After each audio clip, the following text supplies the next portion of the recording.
राम कृष्ण हरी. मित्रांनो, आपल्या सर्वांचं हार्दिक स्वागत आहे. मित्रांनो, तुम्हाला माहिती आहे का आजचा दिवस किती पवित्र आणि शक्तीने भरलेला आहे? आज आहे हनुमान जयंती. तो शुभ दिवस ज्या दिवशी प्रभू श्रीरामांचे परम भक्त, बलशाली आणि बुद्धिमान श्री हनुमान यांचा जन्म झाला. हनुमानजी म्हणजे केवळ शक्तीचं प्रतीक नाही, तर ते भक्ती, निष्ठा आणि सेवाभाव यांचं जिवंत उदाहरण आहेत. त्यांनी आपल्या अपार शक्तीचा उपयोग नेहमीच चांगल्या कार्यासाठी केला आणि प्रभू श्रीरामांच्या सेवेत स्वतःला पूर्णपणे अर्पण केलं. खरं सांगायचं तर हनुमान जयंती हा फक्त एक सण नाही, तो आपल्याला धैर्य, विश्वास आणि भक्तीचा मार्ग दाखवणारा एक प्रेरणादायी दिवस आहे. आणि आजच्या या खास व्हिडिओमध्ये मी तुम्हाला हनुमान जन्माची खूपच सुंदर आणि प्रेरणादायक कथा सांगणार आहे, जी तुमच्या मनाला नक्कीच स्पर्श करून जाईल आणि काहीतरी नवीन शिकवून जाईल. म्हणून हा व्हिडिओ शेवटपर्यंत नक्की बघा. आणि हो मित्रांनो, एक छोटीशी विनंती आहे. मी खूप मनापासून मेहनत करून हे व्हिडिओ बनवते, पण कधीकधी काही लोक डिसलाईक करतात तेव्हा थोडं वाईट वाटतं. म्हणून तुमच्याकडे एकच प्रेमळ विनंती आहे, कृपया माझ्या या व्हिडिओला एक लाईक नक्की करा. तुमच्या छोट्याशा सपोर्टमुळे माझ्या मेहनतीला खरी किंमत मिळते. आणि जर तुम्ही चॅनलवर नवीन असाल तर सबस्क्राईब करायला अजिबात विसरू नका. कॉमेंटमध्ये जय बजरंगबली लिहायलाही विसरू नका. चला तर मग या भक्तिमय आणि प्रेरणादायी प्रवासाची सुरुवात करूया. श्रोत्यांनो, ही गोष्ट खूप प्राचीन काळातील आहे, जेव्हा तिन्ही लोकांमध्ये देवांचे राज्य होते. स्वर्गामध्ये देवांचा राजा इंद्र याचा अत्यंत भव्य असा दरबार भरलेला असायचा. या दरबारामध्ये नेहमी संगीत, गायन आणि अप्सरांचे नृत्य चालत असे. स्वर्गातील वातावरण नेहमीच अतिशय आल्हाददायक आणि विलोभनीय असायचे. इंद्राच्या या दरबारात एकाहून एक सुंदर अप्सरा होत्या. रंभा, मेनका, उर्वशी यांसारख्या अप्सरा तिथे नृत्य करत असत. त्याच अप्सरांपैकी एक अत्यंत रूपवान आणि सुंदर अप्सरा होती. तिचे नाव होते पुंजिकस्थला. पुंजिकस्थला दिसायला जेवढी सुंदर होती तेवढीच ती नृत्यामध्येही निपुण होती. तिचे डोळे हरिणीसारखे पाणीदार होते आणि तिचे रूप पाहून भल्याभल्यांचे भान हरपून जायचे. पण तिच्यात एक मोठा दोष होता. तिचा स्वभाव अतिशय चंचल आणि खोडकर होता. तिला आपल्या सौंदर्याचा थोडा गर्वही झाला होता. एकदा पुंजिकस्थला स्वर्गातून पृथ्वीवर भ्रमण करण्यासाठी आली होती. पृथ्वीवर फिरत फिरत ती एका अत्यंत नयनरम्य आणि शांत जंगलामध्ये पोहोचली. त्या जंगलात सर्वत्र रंगीबेरंगी फुले उमलली होती, पक्ष्यांचा किलबिलाट चालू होता आणि एका बाजूने एक खळखळणारी नदी वाहत होती. याच निसर्गरम्य आणि शांत वातावरणामध्ये एका वडाच्या झाडाखाली एक महान ऋषी अत्यंत कठोर तपस्या करत बसले होते. ते ऋषी ध्यानामध्ये इतके मग्न होते की त्यांच्या आजूबाजूला काय चालले आहे, ऊन आहे की सावली, याचे त्यांना अजिबात भान नव्हते. त्यांचा श्वास अत्यंत संथ चालत होता आणि त्यांच्या चेहऱ्यावर एक वेगळेच तेज होते. पुंजिकस्थला त्या झाडाजवळून जात असताना तिची नजर त्या ऋषींवर पडली. सामान्यतः कोणीही मनुष्य किंवा अप्सरा अशा तपस्वी ऋषींना पाहून नतमस्तक झाली असती, पण पुंजिकस्थलाला त्यांच्या तपस्येचे गांभीर्य समजले नाही. तिच्या मनातील चंचलतेने डोके वर काढले. तिने आपल्या चंचल स्वभावामुळे त्या ऋषींची थट्टामस्करी करण्यास सुरुवात केली. तिने बाजूच्या वेलींवरून काही फुले तोडली आणि ती हसत हसत त्या ऋषींच्या अंगावर फेकू लागली. ती त्यांच्या आजूबाजूला नाचू लागली आणि आपल्या पैंजणांचा आवाज करून त्यांच्या ध्यानामध्ये जाणीवपूर्वक व्यत्यय आणण्याचा प्रयत्न करू लागली. अनेक वर्षांपासून सुरू असलेली ऋषींची ती अखंड तपस्या अचानक भंग पावली. त्यांची समाधी तुटली. त्यांनी अत्यंत रागाने आपले डोळे उघडले. समोर पाहतात तर काय, एक अप्सरा त्यांच्याकडे पाहून खोडकरपणे हसत उभी होती. हे दृश्य पाहून ऋषींचा क्रोध अनावर झाला. त्यांच्या डोळ्यातून जणू अग्नीच्या ज्वाळा बाहेर पडू लागल्या. त्यांनी अत्यंत कडक आवाजात आणि रागाने पुंजिकस्थलाला शाप दिला. हे मूर्ख अप्सरे, तू तुझ्या या नश्वर सौंदर्याचा आणि चंचलतेचा इतका गर्व करतेस? एका तपस्वीची साधना मोडण्याचे पाप तू केले आहेस. जा, मी तुला शाप देतो की पुढील जन्मी तू वानर कुळात जन्म घेशील. ज्या रूपावर तू इतका अहंकार करतेस ते रूप नष्ट होईल आणि तुझे तोंड एका वानरीसारखे होईल. हा भयंकर शाप ऐकताच पुंजिकस्थलाच्या पायाखालची जमीन सरकली. तिच्या चेहऱ्यावरील हसू क्षणात नाहीसे झाले. ती अत्यंत घाबरली आणि थरथर कापू लागली. तिच्या डोळ्यातून अश्रूंच्या धारा वाहू लागल्या. स्वर्गातील सुख आणि अप्सरेचे रूप गमावण्याच्या भीतीने ती व्याकुळ झाली. ती धावत जाऊन ऋषींच्या पाया पडली आणि रडत रडत त्यांची क्षमा मागू लागली. हे मुनिवर, मला क्षमा करा. माझ्या अज्ञानामुळे आणि बालिशपणामुळे माझ्याकडून ही खूप मोठी चूक झाली आहे. मला तपस्येचे महत्त्व समजले नाही. कृपया माझ्यावर दया करा. मी एका वानरीचे रूप घेऊन कसे जगीन? कृपया हा शाप मागे घ्या प्रभू. मला क्षमा करा. पुंजिकस्थलाचे ते अश्रू आणि तिचा तो खरा पश्चात्ताप पाहून ऋषींचा राग आता थोडा शांत झाला. त्यांना तिची दया आली. पण हिंदू धर्मात आणि तपस्व्यांच्या नियमात दिलेला शाप कधीही पूर्णपणे मागे घेणे शक्य नसते. बाणातून सुटलेला तीर आणि मुखातून निघालेला शाप कधीच परत घेता येत नाही. त्यामुळे ऋषी शांत आणि गंभीर आवाजात म्हणाले, हे कन्ये, माझा शाप तर खोटा ठरू शकत नाही. माझ्या मुखातून निघालेले शब्द सत्यात उतरतीलच. तुला वानर कुळात जन्म घ्यावाच लागेल. पण तू खऱ्या मनाने पश्चात्ताप केला आहेस म्हणून मी तुला एक उशाप देतो. ऋषी पुढे म्हणाले, तू वानर कुळात जन्म घेशील खरी, पण तू जेव्हा स्वतःच्या इच्छेने विचार करशील तेव्हा तुला तुझे हे सुंदर आणि मूळ रूप पुन्हा धारण करता येईल. तू इच्छारूपी वानरी बनशील. आणि सर्वात महत्त्वाची आणि भाग्याची गोष्ट म्हणजे तुझ्या पोटी असा एक महान पुत्र जन्म घेईल जो साक्षात देवांचे देव महादेवाचा अंश असेल. त्याची ताकद अफाट असेल आणि त्याची कीर्ती तिन्ही लोकांमध्ये युगायुगांपर्यंत गाजत राहील. हा उशाप ऐकून पुंजिकस्थलाला थोडा धीर आला. तिने ऋषींचे अश्रू भरल्या डोळ्यांनी आभार मानले आणि ती स्वर्गात निघून गेली. काही काळ लोटल्यानंतर पुंजिकस्थलाचा अप्सरे म्हणून मृत्यू झाला आणि ऋषींच्या शापानुसार तिने पृथ्वीवर जन्म घेतला. पृथ्वीवर वानरांचे एक मोठे राज्य होते. त्या राज्याचे प्रमुख होते वानरराज कुंजर. पुंजिकस्थलाने वानरराज कुंजर यांची कन्या म्हणून जन्म घेतला. या जन्मात तिचे नाव अंजनी असे ठेवण्यात आले. वानरकुळात जन्म घेऊनही ऋषींच्या उशापामुळे अंजनी दिसायला अत्यंत सुंदर, तेजस्वी आणि गुणी होती. अंजनी माता जसजशी मोठी होऊ लागली तसतसे तिचे सौंदर्य अधिकच खुलून दिसू लागले. ती स्वभावाने अत्यंत शांत, समजूतदार आणि मोठी शिवभक्त होती. ती दररोज भगवान शंकराची पूजा अर्चा करत असे. जेव्हा ती विवाह योग्य झाली तेव्हा तिचे वडील वानरराज कुंजर यांनी तिच्यासाठी एका योग्य वराचा शोध सुरू केला. लवकरच सुमेरू पर्वताचे राजा वानरराज केसरी यांच्याशी तिचा विवाह निश्चित झाला. महाराज केसरी हे अत्यंत पराक्रमी, शूरवीर आणि प्रबळ योद्धे होते. त्यांचे राज्य सुमेरू पर्वतावर पसरलेले होते. अंजनी माता आणि महाराज केसरी यांचा विवाह अत्यंत थाटामाटात पार पडला. त्यांचा संसार अत्यंत सुखाचा आणि आनंदाचा चालू होता.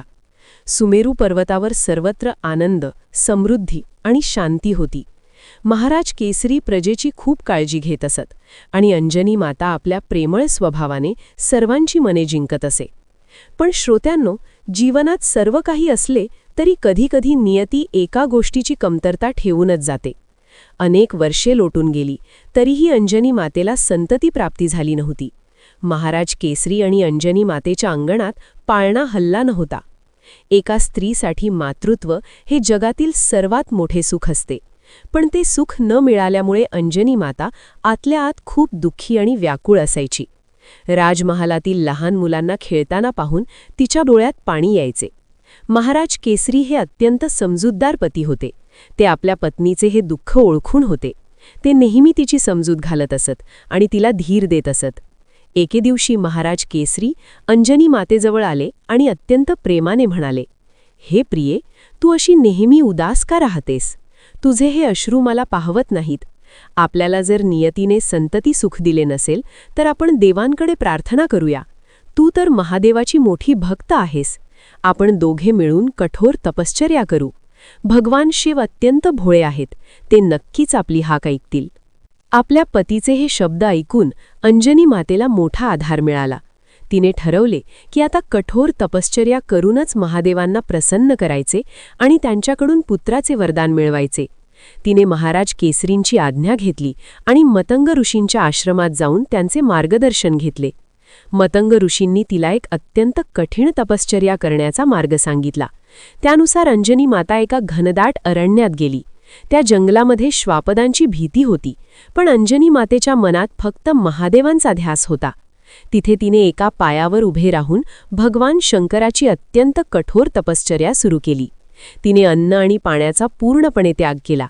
उन्हाळ्याच्या कडक दिवसात ती चारही बाजूंनी अग्नी पेटवून त्यामध्ये उभी राहून तपश्चर्या करू लागली, तर हिवाळ्याच्या कडाक्याच्या थंडीत ती गळ्याइतक्या थंड पाण्यात उभी राहून ओम नमः शिवायचा अखंड जप करू लागली. तिची ही तपश्चर्या पाहून जंगलातील प्राणीसुद्धा शांत झाले. अनेक महिने आणि वर्षे लोटली. अंजनी मातेचे शरीर वाऱ्याने आणि उन्हाने सुकून गेले होते. ती केवळ हवेवर जिवंत होती, पण तिच्या मनातील भक्ती आणि जिद्द यत्किंचितही कमी झाली नव्हती. तिची ही अढळ भक्ती आणि तिची ही कठोर तपश्चर्या पाहून कैलासावर भगवान शिव आणि माता पार्वती अत्यंत प्रसन्न झाले. माता पार्वतीने महादेवांना विनंती केली की हे प्रभू, आता तुमच्या या परम भक्ताची परीक्षा घेऊ नका, तिला दर्शन द्या आणि तिची इच्छा पूर्ण करा. त्याच क्षणी त्या घनदाट जंगलात एक अद्भुत चमत्कार झाला. अंजनी मातेच्या समोर एक अत्यंत तेजस्वी आणि दिव्य प्रकाश निर्माण झाला. त्या प्रकाशातून साक्षात देवांचे देव भगवान शिव प्रकट झाले. त्यांच्या गळ्यात नागराज वासुकी होता, जटांमध्ये गंगा वाहत होती आणि हातात त्रिशूळ होता. भगवान शिव अत्यंत मधुर आणि मेघगर्जनेसारख्या आवाजात म्हणाले, हे अंजनी, डोळे उघड, तुझी तपश्चर्या पूर्ण झाली आहे. मी तुझ्या या कठोर भक्तीवर अत्यंत प्रसन्न आहे. आज तुझी इच्छा पूर्ण करण्याची वेळ आली आहे. हा दिव्य आणि ओळखीचा आवाज ऐकून अंजनी मातेने हळूहळू आपले डोळे उघडले. समोर साक्षात देवाधिदेव भगवान शिव उभे असलेले पाहून तिला तिच्या डोळ्यांवर विश्वासच बसेना. तिच्या डोळ्यातून आनंदाच्या आणि भक्तीच्या धारा वाहू लागल्या. अनेक वर्षांचा थकवा क्षणात नाहीसा झाला. ती लगेच जमिनीवर पडली आणि साष्टांग नमस्कार करत गदगद आवाजात म्हणाली, हे प्रभू, हे नीलकंठ, हे कैलासपती, माझे जीवन धन्य झाले आहे. तुमच्या दर्शनाने माझे सर्व दुःख नाहीसे झाले आहे. आता मला या जगात काहीही नको आहे. महादेव हसून म्हणाले, हे अंजनी, मला ठाऊक आहे की तू कोणत्या उद्देशाने ही तपश्चर्या केली आहेस. तुला मातृत्वाचे सुख हवे आहे. तुझी ही इच्छा मी नक्कीच पूर्ण करेन. महादेव पुढे गंभीर होऊन म्हणाले, हे अंजनी, पृथ्वीवर लवकरच भगवान विष्णू धर्माच्या रक्षणासाठी आणि रावणाच्या नाशासाठी श्रीराम म्हणून अवतार घेणार आहेत. त्यांच्या सेवेसाठी आणि त्यांना मदत करण्यासाठी मलाही पृथ्वीवर जावे लागेल. मी स्वतः तुझ्या पोटी जन्म घेईन. मी तुला असा वर देतो की तुझ्या पोटी एक अत्यंत तेजस्वी, बलवान, गुणवान आणि अमर पुत्र जन्म घेईल. तो साक्षात माझ्या 11व्या रुद्रावतार असेल. पवनदेव म्हणजेच वायुदेव यामध्ये माझी मदत करतील. तो पुत्र जगातील सर्वात महान रामभक्त म्हणून ओळखला जाईल आणि त्याची कीर्ती या सृष्टीच्या अंतापर्यंत अमर राहील. अंजनी मातेचा आनंद गगनात मावेनासा झाला. साक्षात महादेव आपल्या पोटी जन्म घेणार ही कल्पनाच तिच्यासाठी स्वर्गीय सुखाची होती. तिने पुन्हा एकदा भगवान शंकरांचे अश्रू ढाळत आभार मानले. महादेव तिला आशीर्वाद देऊन कैलासावर अंतर्धान पावले. अंजनी माता अत्यंत आनंदाने सुमेरू पर्वतावर महाराज केसरींकडे परतली आणि तिने ही आनंदाची बातमी त्यांना दिली. श्रोत्यांनो, ज्यावेळी अंजनी मातेला हे वरदान मिळाला, नेमक्या त्याच वेळी इकडे अयोध्येमध्ये एक वेगळीच पण अत्यंत महत्त्वाची घटना घडत होती. अयोध्येचे चक्रवर्ती सम्राट दशरथ महाराज यांना सर्व काही प्राप्त होते. मोठे राज्य, संपत्ती, मान सन्मान सर्व काही होते. पण त्यांच्या घरातही वारस नव्हता. त्यांनाही पुत्रप्राप्ती होत नव्हती. या चिंतेने दशरथ महाराज नेहमी उदास असत. त्यांनी आपले कुलगुरू वशिष्ठ मुनी यांच्याकडे आपली व्यथा मांडली. वशिष्ठ मुनींनी त्यांना पुत्रकामेष्ठी यज्ञ करण्याचा सल्ला दिला. हा यज्ञ अत्यंत कठीण होता आणि तो फक्त शृंगी ऋषीच करू शकत होते. दशरथ महाराजांनी शृंगी ऋषींना बोलावून आणले आणि अयोध्येत सरयू नदीच्या काठी एका अत्यंत भव्य आणि अलौकिक यज्ञाचे आयोजन केले. या यज्ञासाठी अनेक देशांचे राजे आणि महान ऋषीमुनी उपस्थित होते. अनेक दिवस हा यज्ञ चालला. यज्ञाच्या पूर्णाहुतीच्या वेळी जेव्हा शेवटची आहुती दिली गेली, तेव्हा साक्षात अग्निदेव यज्ञाच्या कुंडातून प्रगट झाले. त्यांच्या हातामध्ये एक अत्यंत सुंदर सोन्याचे पात्र होते. त्या पात्रात दिव्य पायस म्हणजेच खिरीचा प्रसादाने भरलेले होते. या प्रसादाचा सुगंध संपूर्ण अयोध्येत दरवळत होता. अग्निदेव दशरथ महाराजांना उद्देशून म्हणाले, हे राजन, देवांनी तुमची प्रार्थना ऐकली आहे. हा प्रसाद तुम्ही घ्या आणि तुमच्या 3ही राण्यांना तो वाटून द्या. या प्रसादाच्या प्रभावाने तुमच्या घरात लवकरच 4 अत्यंत तेजस्वी आणि पराक्रमी पुत्र जन्म घेतील. दशरथ महाराजांनी अत्यंत आदराने तो प्रसाद आपल्या हातात घेतला. त्यांनी अग्निदेवाचे आभार मानले. त्यानंतर महाराज आपल्या महालात गेले. त्यांनी तो प्रसाद आपली सर्वात मोठी राणी कौसल्या आणि दुसरी राणी सुमित्रा यांना दिला. त्यानंतर त्यांनी तो उरलेला प्रसादाचा गोळा आपली सर्वात लाडकी आणि धाकटी राणी कैकेयी हिच्या हातावर ठेवला. कैकेयी अत्यंत आनंदाने तो प्रसाद खाण्यासाठी तोंडात टाकणार तितक्यात एक अत्यंत आश्चर्यकारक चमत्कार घडला. आकाशातून एक गरुड पक्षी अत्यंत वेगाने खाली आला. त्याने झडप घातली आणि कैकेयीच्या हातातील तो प्रसादाचा गोळा आपल्या चोचीत पकडला आणि तो क्षणात आकाशात उंच उडून गेला. सर्वजण हे दृश्य पाहून आश्चर्यचकित झाले. कैकेयी राणी तर रडू लागली. पण श्रोत्यांनो, हा सर्व देवांचा पूर्वनियोजित खेळ होता. तो गरुड पक्षी सामान्य पक्षी नव्हता, तर ती सुवर्चला नावाची एक अप्सरा होती, जिला ब्रह्मदेवाने पक्षी बनण्याचा शाप दिला होता. इकडे भगवान शिवांनी वायुदेवाला आज्ञा दिली होती की अयोध्येतील हा दिव्य प्रसाद अंजनी मातेपर्यंत कोणत्याही परिस्थितीत पोचला पाहिजे, कारण महादेवाला आपला अंश अंजनीच्या गर्भात पाठवायचा होता. जेव्हा तो पक्षी तो प्रसाद घेऊन आकाशातून उडत होता, तेव्हा वायुदेवाने आकाशात एक भयंकर वादळ निर्माण केले. त्या वादळामुळे त्या पक्षाला उडता येईना. त्याच्या पंखांची ताकद कमी पडू लागली. हवेच्या दाबामुळे त्याच्या चोचीतून तो प्रसादाचा गोळा खाली निसटला. नेमक्या याच वेळी सुमेरू पर्वतावर अंजनी माता एका टेकडीवर बसून दोन्ही हात जोडून भगवान शंकराची आणि सूर्यदेवाची प्रार्थना करत होती. तिचे डोळे मिटलेले होते आणि तिचे हात ओंजळीसारखे आकाशाच्या दिशेने जोडलेले होते. तो प्रसादाचा गोळा आकाशातून थेट खाली आला. वायुदेवाने अत्यंत कौशल्याने आणि अलगदपणे त्या प्रसादाला हवेच्या प्रवाहातून वळवून नेमके अंजनी मातेच्या उघड्या ओंजळीत नेऊन ठेवले. अंजनी मातेला आपल्या हातात काहीतरी पडल्याचा भास झाला. तिने डोळे उघडले. पाहते तर काय, तिच्या ओंजळीत एक अत्यंत सुगंधी आणि दिव्य गोड प्रसादाचा गोळा होता. त्याचवेळी आकाशातून एक दिव्य आकाशवाणी झाली. हे अंजनी, हा प्रभूंचा पवित्र प्रसाद आहे. साक्षात वायुदेवाने तो तुझ्यापर्यंत पोहोचवला आहे. याला विनाविलंब ग्रहण कर. यातूनच तुझ्या पोटी शिवरायांचा अंश असलेल्या त्या महान पुत्राचा जन्म होईल. अंजनी मातेने अत्यंत श्रद्धेने डोळे मिटून आणि महादेवांचे स्मरण करून तो प्रसाद ग्रहण केला. या दिव्य प्रसादाच्या प्रभावाने, भगवान शिवाच्या आशीर्वादाने आणि वायुदेवाच्या कृपेने अंजनी माता गरोदर राहिली. 9 महिने अत्यंत सुखात आणि आनंदात पूर्ण झाले. तो अत्यंत मंगलमय दिवस अखेर उजाडला. तो दिवस होता चैत्र महिन्याची शुद्ध पौर्णिमा.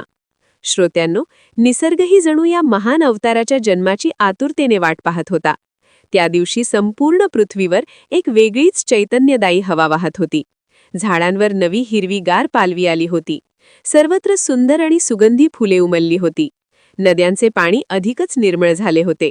अशा या पवित्र, शुद्ध आणि मंगलमय दिवशी एका दिव्य प्रकाशासह अंजनी मातेच्या पोटी एका अत्यंत तेजस्वी बालकाने जन्म घेतला. हा बालक कुणी सामान्य मानव किंवा वानर नव्हता. त्याच्या जन्माच्या वेळी स्वर्गातून देवांनी फुलांचा अखंड वर्षाव केला.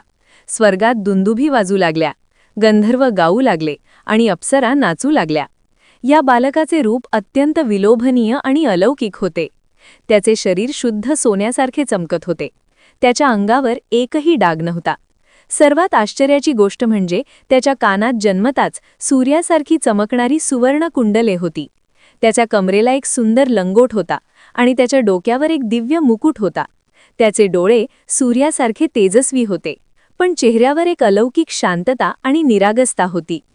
अंजनी मातेने जेव्हा आपल्या या दिव्य आणि तेजस्वी पुत्राला पहिल्यांदा पाहिले, तेव्हा तिच्या डोळ्यातून मातृत्वाच्या प्रेमाच्या धारा वाहू लागल्या. तिने त्या बालकाला अलगद उचलून आपल्या हृदयाशी लावले. वानरराज केसरी यांना जेव्हा पुत्ररत्नाची बातमी समजली, तेव्हा त्यांच्या आनंदाला पारावार उरला नाही. त्यांनी संपूर्ण सुमेरू पर्वतावर आणि किष्किंधा नगरीत महाउत्सव साजरा करण्याची आज्ञा दिली. गरिबांना दान दिले गेले, गोडधोड वाटले गेले. सर्व वानर एकत्र येऊन ढोल ताशांच्या गजरात नाचू लागले, गाऊ लागले. सर्वांनी मिळून या बालकाचे नाव मारुती असे ठेवले, कारण तो वायुदेवाच्या म्हणजेच मरुतच्या आशीर्वादाने जन्माला आला होता, म्हणून तो मारुती नंदन ठरला. बाल मारुती अत्यंत नटखड, खोडकर आणि चंचल होता. त्याची शक्ती लहानपणापासूनच अफाट होती. तो काही दिवसांतच खूप मोठा आणि समजदार दिसू लागला. तो एका डोंगरावरून दुसऱ्या डोंगरावर, एका झाडावरून दुसऱ्या झाडावर क्षणात उडी मारायचा. त्याची धावण्याची गती साक्षात वाऱ्यासारखी होती. त्याला पकडणे कोणालाही शक्य नसे. अंजनी माता त्याला अत्यंत प्रेमाने जवळच्या जंगलातील गोडगोड फळे आणून खायला द्यायची. मारुतीला फळे खूप आवडायची. तो काळाम फळांच्या शोधात असायचा. असाच काही काळ लोटला. एके दिवशी भल्या पहाटे अंजनी माता राजमहालातील एका महत्त्वाच्या कामात व्यग्र होती. बाल मारुती नुकताच झोपेतून जागा झाला होता. त्याला आज खूप कडाडून भूक लागली होती. तो अन्नाच्या आणि फळांच्या शोधात महालाच्या बाहेर आला. त्याने इकडे तिकडे पाहिले, पण त्याला काही खायला दिसले नाही. अचानक त्याने आकाशाकडे पाहिले. पूर्वेकडून नुकताच सूर्योदय होत होता. पहाटेचा तो लाल बुंद, मोठा आणि अत्यंत तेजस्वी सूर्य आकाशात उगवत होता. बालमारुतीला पृथ्वीच्या बाहेरील जगाची माहिती नव्हती. तो लाल बुंद सूर्य पाहून बालमारुतीला वाटले की ते आकाशात एखादे खूप मोठे, गोड आणि रसाळ सफरचंद किंवा फळ लटकते आहे. ते लाल फळ पाहून त्याच्या तोंडाला पाणी सुटले. त्याने स्वतःशीच विचार केला, अरे वा, आजपर्यंत मी अशी खूप फळे खाल्ली आहेत, पण हे फळ तर खूपच मोठे, गोड आणि लालभडक दिसत आहे. आज मी हेच फळ खाऊन माझी भूक भागवणार आहे. बालमारुतीमध्ये कोणतीही गोष्ट मिळवण्याची अफाट शक्ती होती. तो साक्षात शिवाचा अवतार आणि प्रत्यक्ष वायुदेवाचा पुत्र होता. त्याच्या अंगात हजारो हत्तींचे बळ होते. त्याने त्या सूर्याला पकडण्यासाठी जमिनीवर आपले पाय घट्ट रोवले. एक दीर्घ श्वास घेतला आणि आकाशात थेट सूर्याच्या दिशेने एक भली मोठी उडी मारली. श्रोतेहो, ती उडी इतकी प्रचंड आणि भयंकर होती की ज्या पर्वतावरून त्याने उडी मारली तो संपूर्ण पर्वत त्या पायांच्या धक्क्याने हादरून गेला. त्या पर्वतावरील झाडे उन्मळून पडली आणि पर्वताचे काही भाग खचले. मारुती वाऱ्याच्या वेगाने आकाशात उडत थेट सूर्याच्या दिशेने जाऊ लागला. तो जसजसा वर जाऊ लागला तसतशी सूर्याची उष्णता वाढत होती. सामान्य प्राणी तिथे पोचण्याआधीच जळून भस्म झाला असता. पण मारुतीचे शरीर जसजसे सूर्याच्या जवळ जाऊ लागले तसतसे सूर्याच्या भयंकर उष्णतेने त्याच्या शरीराला काहीही त्रास झाला नाही. त्याला एक साधा चटकाही बसला नाही. कारण जेव्हा वायुदेवाने पाहिले की आपला पुत्र सूर्याकडे झेपावला आहे, तेव्हा ते स्वतः मारुतीच्या रक्षणासाठी त्याच्या आजूबाजूला शीतल आणि थंड वारे वाहू लागले. त्यामुळे मारुतीला उष्णतेचा कोणताही त्रास जाणवला नाही. नेमक्या याच दिवशी आकाशात एक वेगळी आणि मोठी घटना घडणार होती. तो अमावस्येचा दिवस नव्हता, तरीही राहू नावाचा राक्षस सूर्याला ग्रहण लावण्यासाठी सूर्याच्या जवळ दबा धरून बसला होता. जेव्हा राहूने पाहिले की पृथ्वीवरून एक लहान पण अत्यंत तेजस्वी वानर अत्यंत वेगाने सूर्याच्या दिशेने येत आहे, तेव्हा राहू खूप घाबरला. राहूला वाटले की हा कोणीतरी दुसरा शक्तिशाली राक्षस आहे, जो माझ्या आधी सूर्याला गिळण्यासाठी येत आहे. राहूने मध्ये पडून मारुतीला अडवण्याचा प्रयत्न केला. त्याने मारुतीला घाबरवण्याचा प्रयत्न केला, पण मारुतीने राहूकडे लक्ष दिले नाही. त्याने राहूला केवळ आपल्या एका हाताने जोरात धक्का दिला. मारुतीच्या त्या एका धक्क्याने राहू गोल गोल फिरत थेट स्वर्गलोकात जाऊन पडला. राहू अत्यंत घाबरला होता आणि त्याला खूप मार लागला होता. जेव्हा मारुतीने सूर्याला गिळले तेव्हा संपूर्ण सृष्टीत अंधार पसरला. घाबरलेला राहू इंद्राकडे धावत गेला आणि त्याने अनर्थ झाल्याची हाक दिली. इंद्राने परिस्थितीचे गांभीर्य ओळखून आपल्या ऐरावतावर स्वार होऊन वज्र उगारले. इंद्राने बाल मारुतीवर वज्राचा प्रहार केला, ज्यामुळे मारुतीची हनुवटी दुखावली गेली आणि सूर्य त्याच्या मुखातून मुक्त झाला. मात्र या प्रहारामुळे मारुती बेशुद्ध होऊन पृथ्वीवर कोसळू लागला. आपल्या पुत्राची ही अवस्था पाहून पवनदेव अत्यंत क्रोधित झाले. त्यांनी विश्वातील वायूचा प्रवाह थांबवून स्वतःला एका गुहेत कोंडून घेतले. हवेअभावी सर्व सजीव सृष्टी गुदमरू लागली आणि मृत्यूचे सावट पसरले. शेवटी ब्रह्मदेवांनी मध्यस्थी केली. त्यांनी मारुतीला आपल्या दिव्य स्पर्शाने पुनरुज्जीवित केले. वायुदेव शांत झाले आणि पुन्हा सृष्टीत प्राणांचा संचार झाला. यावेळी सर्व देवांनी मारुतीला अजेय आणि अमर होण्याचे वरदान दिले. इंद्राने त्याच्या तुटलेल्या हनुवटीवरून त्याला हनुमान असे नाव दिले. ब्रह्मदेवांनी त्याला चिरंजीवी होण्याचा आणि कोणत्याही अस्त्राने न मरण्याचा वर दिला. लहानपणी हनुमान अत्यंत खोडकर होते. आपल्या अफाट शक्तीच्या जोरावर ते ऋषीमुनींची थट्टा करत असत. त्यामुळे संतापलेल्या ऋषींनी त्यांना शाप दिला की तू तुझी शक्ती विसरून जाशील आणि जेव्हा कोणीतरी तुला त्याची आठवण करून देईल तेव्हाच ती पुन्हा जागृत होईल. या शापामुळे हनुमानजींचे बालपण एका सामान्य वानरासारखे गेले. पुढे शिक्षणासाठी त्यांनी सूर्यादेवाला आपले गुरु मानले. सूर्याच्या रथासोबत धावत त्यांनी सर्व वेद आणि शास्त्रांचे ज्ञान आत्मसात केले. गुरुदक्षिणा म्हणून सूर्यदेवांनी त्यांना सुग्रीवाचे रक्षण करण्याची आज्ञा दिली, ज्याचे पालन करण्यासाठी हनुमानजी किष्किंधा पर्वतावर आले. हनुमानजींच्या जीवनाचे खरे ध्येय रामसेवा हे होते. त्रेतायुगात जेव्हा प्रभू श्रीरामांशी त्यांची भेट झाली, तेव्हापासून त्यांचे संपूर्ण जीवन रामायणाचा अविभाज्य भाग बनले. जांबवंताने हनुमानाला त्यांच्या विसरलेल्या शक्तीची आठवण करून दिली आणि एका ओढीत त्यांनी समुद्र ओलांडून लंकेत प्रवेश केला. सीतेचा शोध लावणे, अशोक वाटिकेचा विध्वंस करणे आणि सोन्याची लंका दहन करणे यातून त्यांच्या अतुलनीय पराक्रमाचे दर्शन घडले. लक्ष्मण मूर्छित असताना त्यांनी अख्खा द्रोणागिरी पर्वत उचलून आणला, ज्यामुळे लक्ष्मणाचे प्राण वाचले. हनुमानजी केवळ शक्तीचेच नव्हे तर बुद्धिमत्ता आणि निस्वार्थ भक्तीचेही दैवत आहेत. प्रभू श्रीरामांनी त्यांना आपल्या भावाप्रमाणे मानले. आजही अशी श्रद्धा आहे की जिथे जिथे रामकथा वाचली जाते तिथे हनुमानजी अदृश्य रूपाने उपस्थित असतात. कलियुगातील ते सर्वात जागृत दैवत मानले जातात. संकटात सापडलेला भक्त जेव्हा खऱ्या श्रद्धेने हनुमान चालिसा वाचतो तेव्हा पवनपुत्र त्याच्या रक्षणासाठी धावून येतात. ही कथा आपल्याला शिकवते की शक्तीसोबत नम्रता आणि भक्ती असेल तर माणूस देवाच्याही हृदयात स्थान मिळवू शकतो.